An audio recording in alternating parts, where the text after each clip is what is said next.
Hi guys, welcome back to my new blog. তো এটা হলো লক্ষ্মী পুজোর ব্লগ। আমি জানি ব্লগ আমি অনেক দিন পর পোস্ট করব, কারণ আমি এই কিছুদিনে খুবই ব্যস্ত ছিলাম, তাই খুবই কম ব্লগ পোস্ট করা হয়েছে। তো আমাদের ঘরে অনেকগুলো লক্ষ্মী ঠাকুর রয়েছে। তো প্রথমেই তোমাদেরকে একটা লক্ষ্মী ঠাকুর দেখে নিলাম, আর আমি সিংহাসন সব কিছু ক্লিন করেছিলাম, আলপনা দিয়েছিলাম। মানে ঠাকুর ঘরে সমস্ত কাজ আমারই থাকে, কারণ প্রথম থেকে আমি ঠাকুরকে খুব ভালোবাসি, ঠাকুর আমাকে খুব ভালোবাসে। তো আলপনা দিয়েছি, সিংহাসন পরিষ্কার করেছি, সিংহাসনে ঠাকুর বসেছি। আর আমাদের ঠাকুরটা কেমন লাগছে তোমরা নিশ্চয়ই কমেন্টে জানাবে। পুরো কি সুন্দর লাগছে না আমাদের ঠাকুরকে দেখতে। মা লক্ষ্মীকে পুরো মা লক্ষ্মীর মতন লাগছে, মনে হচ্ছে নতুন বউ, কি সুন্দর লাগছে না।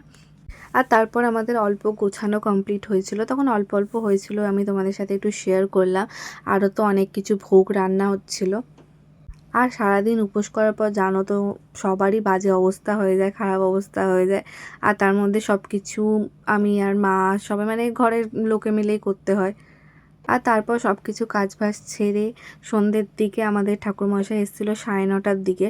তো তার আগে মানে ওই 8টার দিকেই আমি রেডি হতে গেছিলাম, সুন্দর করে রেডি হয়ে নিয়েছিলাম। আর দেখো আমাদের গেটটা আমরা কি সুন্দর লাইটস লাগিয়েছি, কি ভাল লাগছে না দেখতে। আর এই যে আমাদের ঠাকুরমশাই চলে এসেছে, আর আমাদের পুজোও স্টার্ট হয়ে গেছে।